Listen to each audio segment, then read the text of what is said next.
strive to develop a media outlet that is independent, non-profit, grassroots, that does not take money from advertisements, corporations, or governments.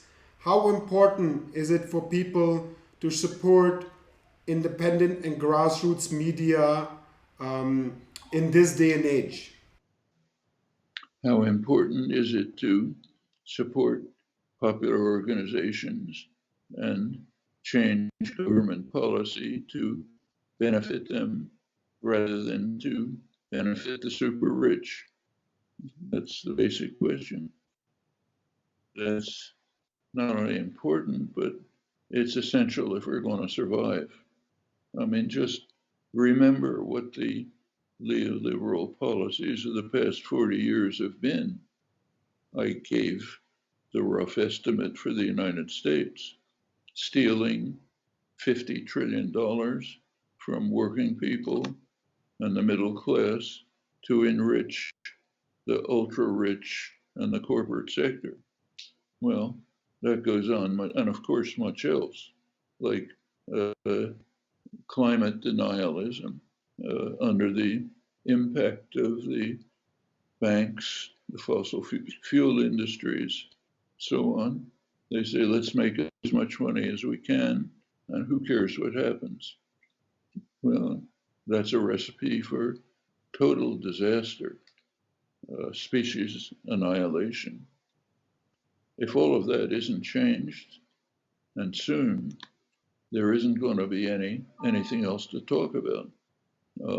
It'll be over, literally over. That's if we don't get nuclear war first. And it's very dangerous. I'm just repeating what the doomsday clock analysts repeated, and every sensible analyst knows. If you look at current policy, it's astonishing. So it's easy to think, take Ukraine again. It's very easy to think of scenarios that could lead on to nuclear war. So far, Russia has not attacked supply lines, the supply lines that are bringing in massive supplies to Ukraine. Actually, Western analysts have wondered why they're not doing it. Well, sooner or later, they might do it. In that case, they run into a conflict with NATO. At that point, your imagination can move very quickly up the escalation ladder. Let's take another case. There's a tremendous problem of starvation all over the world caused by the closing off of one of the major sources of grain, fertilizer, and so on, the Black Sea region. Well, there's a Russian blockade. Again, there are two ways to deal with that.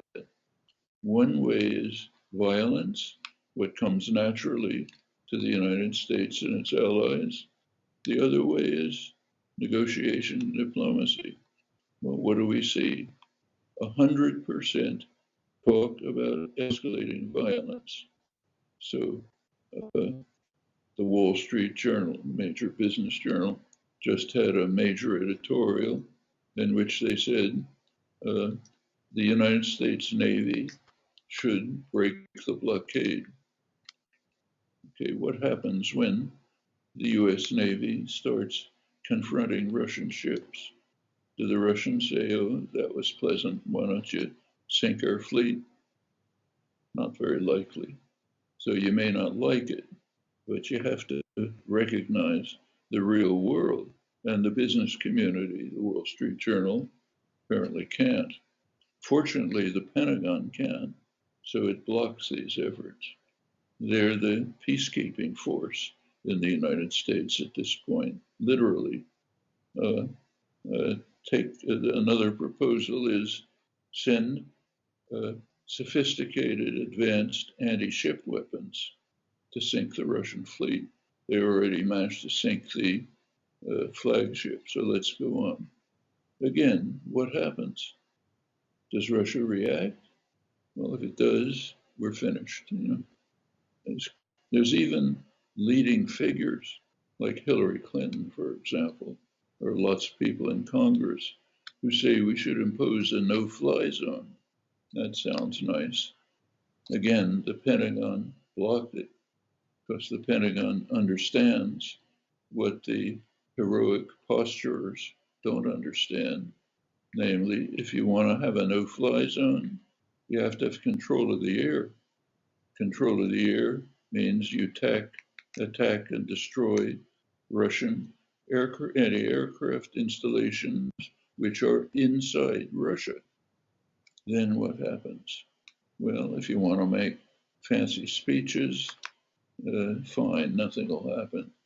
If you think about the likely future, what will happen is we're finished. Okay? This is going on all over. It's beyond belief.